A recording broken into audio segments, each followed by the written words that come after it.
size, but you want to finish the tournament on a high, and that's what you do. No We problem. did. Just got live for all of you that missed out. Kev and I have been on. We've actually we've gotten out about another 20 minutes to go. But listen, sorry if you couldn't connect earlier on. Technical issues this side of the hotel. But Kev, yeah, I just wanted to go back to that. Why?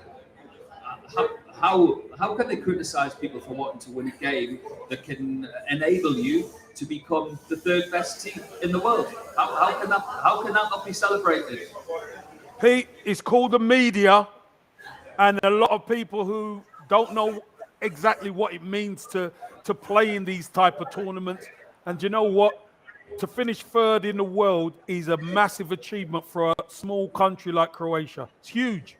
It's huge. If Morocco would have won the game, they'd be celebrating as well, because it's still a massive achievement to get to that stage.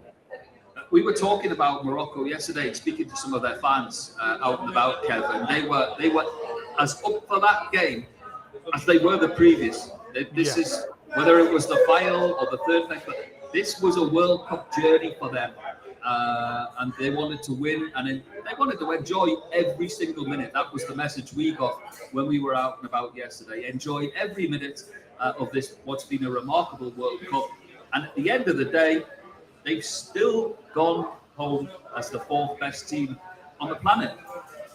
Pete, they've made a lot of people around the world look at them and love them for their football and the way they've celebrated, the respect that they've had, the way they've supported their team. It's really put Moroccan football and some of those players on the map, Pete, because some of their players play in some of the biggest clubs, but as a national team, we don't really get to see much of them. I tell you what, a lot of people are taking note now. Absolutely taking note. Paul's in the house, saying hi to KC and to Pete. Paul, good to see you. Who do you fancy in the big one? Literally about 90 minutes away from the greatest football show on earth. Looking forward to it. Ryan Beers in the house as well. Good to see you. Saying hi to Kev. Everyone's flying in through the door.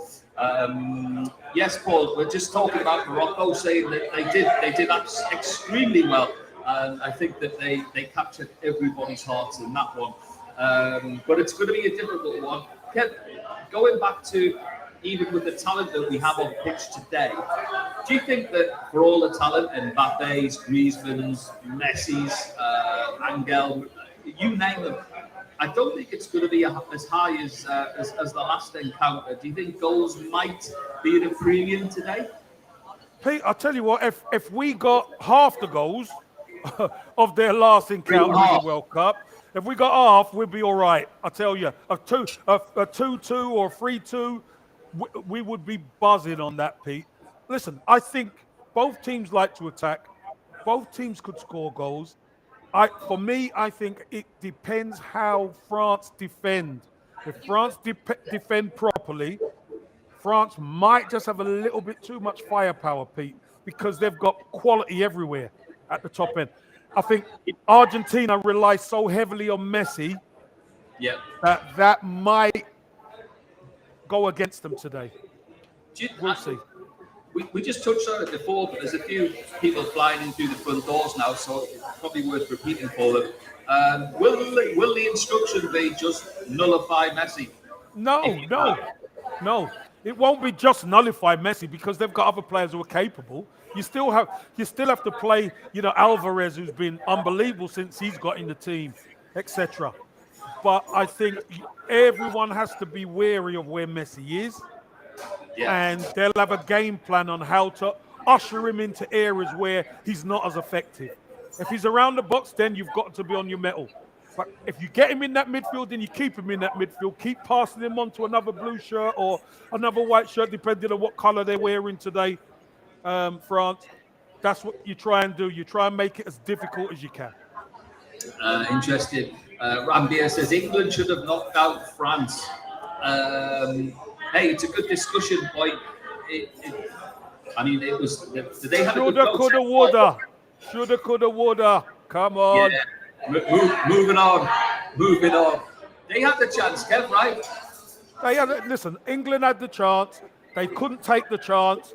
That's how it goes. The margins are so fine, so fine. Hey, Kev, Paul's just echoed your sentiments. He said to Rambir in our messages, yeah, he said it's too late to fetch the spilled water. Very true. Very true. Very true. What is news is it looks like Gareth Southgate's going to get until 2024, Kev, to take England to the next Euros. It hasn't created half of the media hype that his last sort of question marks over the Euros created. People have just accepted it and gone, okay. I don't think people feel strongly either way, do they? Pete, I think when you look at the way England performed, there ain't a lot. The margins are so fine. There wasn't a lot. These are world champions England were playing in France, and England really had them. They just couldn't take the chance. That's all. So, does he deserve another goal? I think he probably does, Pete, because you look at the form going into the tournament, England were awful. But that just proves they're a tournament team now. Slow starters as well, Kev? Not necessarily slow starters, because they started like a house on fire, England, didn't they? Yeah. Drew against the USA and got criticised.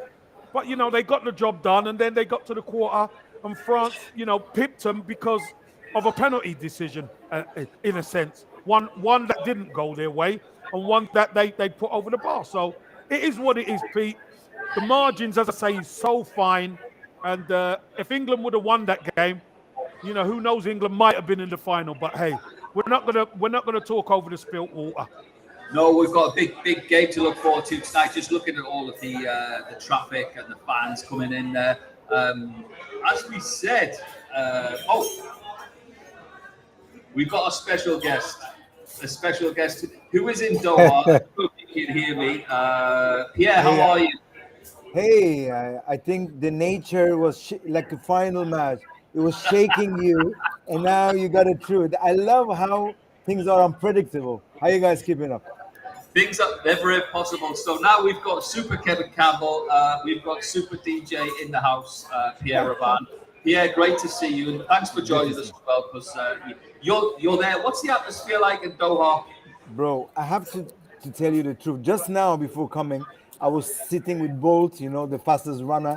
I was with the dad of Mbappe because he was with us, because and all Novak Djokovic, the tennis player, we all kind of together on that. And last night I had a gig. It was like an event, and it was lovely. You know why? Because when you're outside of Qatar with all the media, I don't want to get to the political side, all the criticism. With all my due respect, they put this together beautifully. What I want to say, there is a sense of unity which we should promote instead of going against it.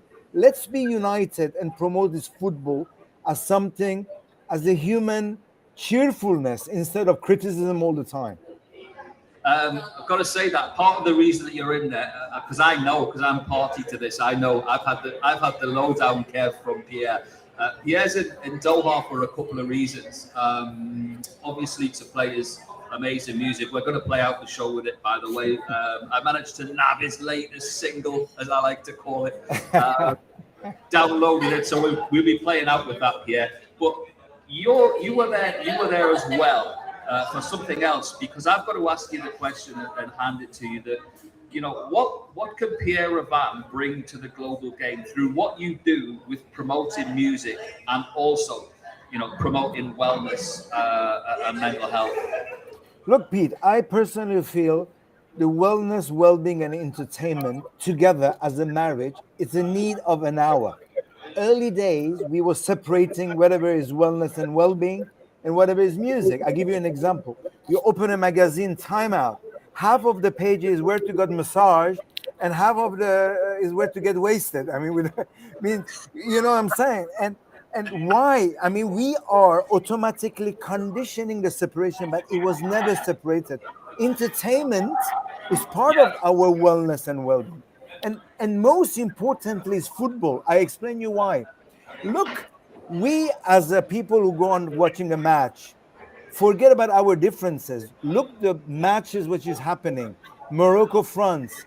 You have Hakimi giving a hug to Mbappe. They play in the same game. It's a love relationship.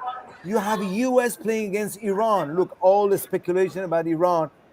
Yeah. They were hugging each other, like caressing. This is humanity. We need empathy. And what better than football? Yes, we might have differences, but Qatar, I was sitting on the match with France and Morocco, and I had a French t-shirt just because I know, and I was in the middle of these Moroccan people. Bro, with all my due respect, if that was in UK, they would eat me alive. You know what I'm saying? But the guy. Yeah, my question is this, Kev, jump in as well, but tell me this, Pierre. How do you? That's all well and good. It's been a festival of. It's been a World Cup of love from the moment it kicked off. But how do you transport this to the game throughout the rest of the world?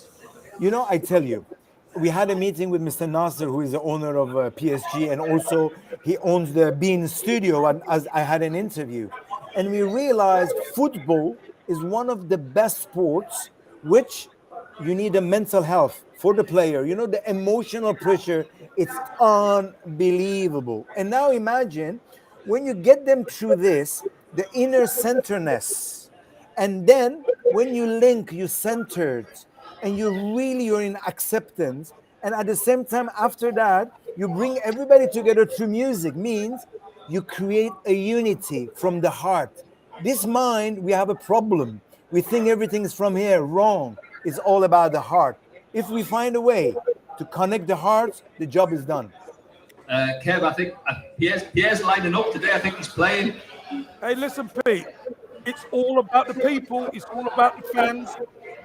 As Pierre said, he's in the middle of the Moroccan fans with a French shirt on. It's about the fans' mentality as well, to accept that. And we've seen it game to game to game. There's been no trouble. Everybody's been fine in the stadiums. Listen, we could take a lot of positives from this World Cup, Pete, and I think we should. Look at the positives. Pierre, you said this, that you would be tasked with looking at this perhaps with FIFA. You mentioned to me in a conversation as well that possibly the FA. So does that mean that you would look at channeling this positivity towards the UK and the Premier League? Yeah, I mean, to be honest, I'm in touch because part of the ECA, I think Chelsea, if I'm not wrong, they're part of the ECA, which is the European Champion Association. What they want to organize, they do like all retreats for all, not only the player, for the coaches. Because I have to be honest, the match where France won, it was not the player, it was the coach. Deschamps, with his last change he did, he was the winner. I mean, look at that. He did the win. And what we want to try to do through the coach, go through the hierarchy, and hopefully in the English league, also instead of bringing just the big top DJ, with all my due respect, Paul Akinfo, Pete Tong, which are amazing at the stadium, do something more spiritual. Make them wake up at 6 a.m., do their yoga, do their meditation, and bring them the house music all night long and tell them, you know what, guys, let's now play football.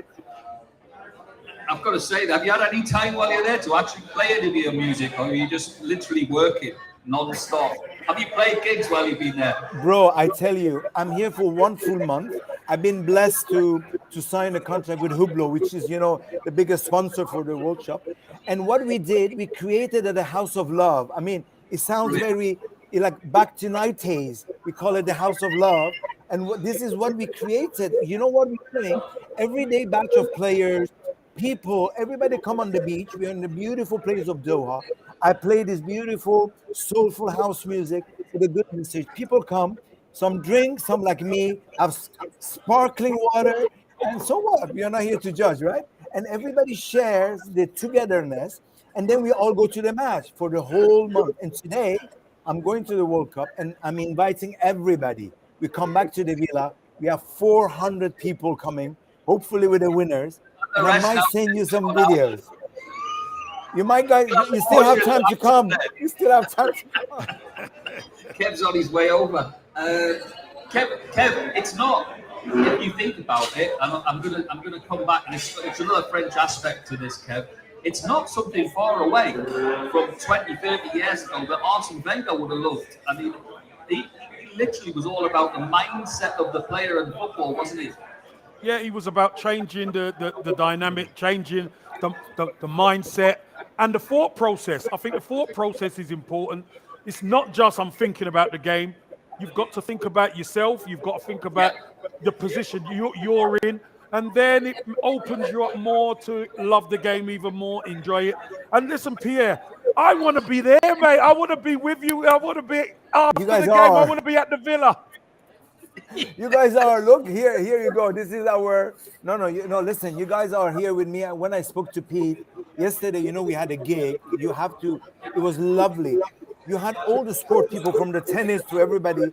And you know what I felt? I said we can have this vision of humanity to be united. And football, it's prepared for that. Let us all join hands Connect. and make this Yes. happen. Yeah. Listen. Tell us about UNESCO. Tell us about this the latest music of your. Every time I look around, I'm either playing the greatest of 10 albums, or I'm downloading Caravan, number 1, number 2, number 3. I could go on. I could do a full show, Pierre, on what you've achieved. And I take my hat off to you, full of respect for what you've achieved musically. But tell me about this UNESCO track. What's this all about? The 21st of September is the day of peace, right? Is recognized in the UN as a day of peace. It's good, to remind ourselves to have peace. And UNESCO contacted me. She has an ambassador, and they said, "Look, Pierre, you are so much promoting peace, and what better than music?" They give me a poetry. I took the lady in France, and the name of the track I will say it in French, "Le Chant de Hiawatha." Who was Hiawatha? Hiawatha was before all these Americans discovered the land and destroyed. You know what I'm saying? All these Indian American that was the land. It was the master, it was their guru saying, "Guys, we don't have to fight." And there is a poetry, and I took this poetry and make this really dark house and play it in the club. And in the club that people might not idea what the track is all about, but they feel it in the heart. That's all about it. Hey, listen, I think I could still get a flight over there at what? I can do it in 41 minutes. I reckon I could be at Pierre's back door in the next hour, Kev. Hey, Pete, don't wind me up because it's going to take me a lot longer from the UK. He'll have to make the evening, the night. Kev, Pierre will know where I am right now, right? I'm in the Dubliners in Dubai. I'm literally oh my goodness, 30 yards from the airport. I'm literally 30 yards from the airport. Pierre, if you hear a knock on the door in the next hour and 10 minutes, you know it's me. I can't wait. Listen, it's been an absolute pleasure having you on. What I want to ask you is, in all the mayhem in here, because it's literally hanging, people are queuing to get in here now. It's absolutely crazy.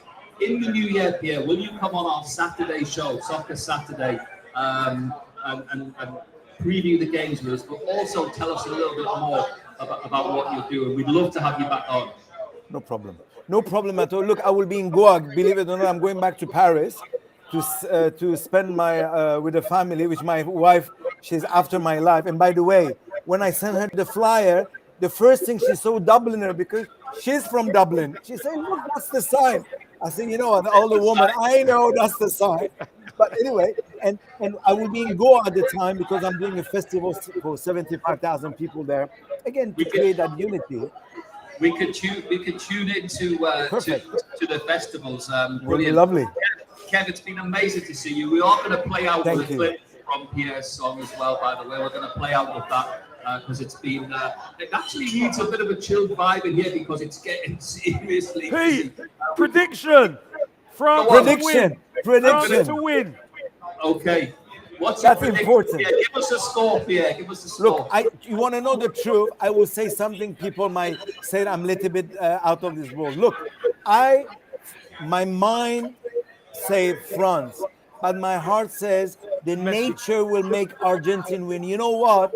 The history repeats. As much I will be sad to say that, the people of Argentina need a hope. And I think nature will give it to them. This is how I see it. It's Messi's day. It's Messi's day for Pierre Ravan, DJ 3-2, Pete. 3-2. 3-2 either way. 3-2 either way. Campbell. Looking forward to it, seeing you boys again. We are going to play out with this one. thank you from a very, very mad Dubliners, where people are literally hanging off the ceiling, looking for a space Lovely. to watch. Love to all of you. Love to all of you. Love to all.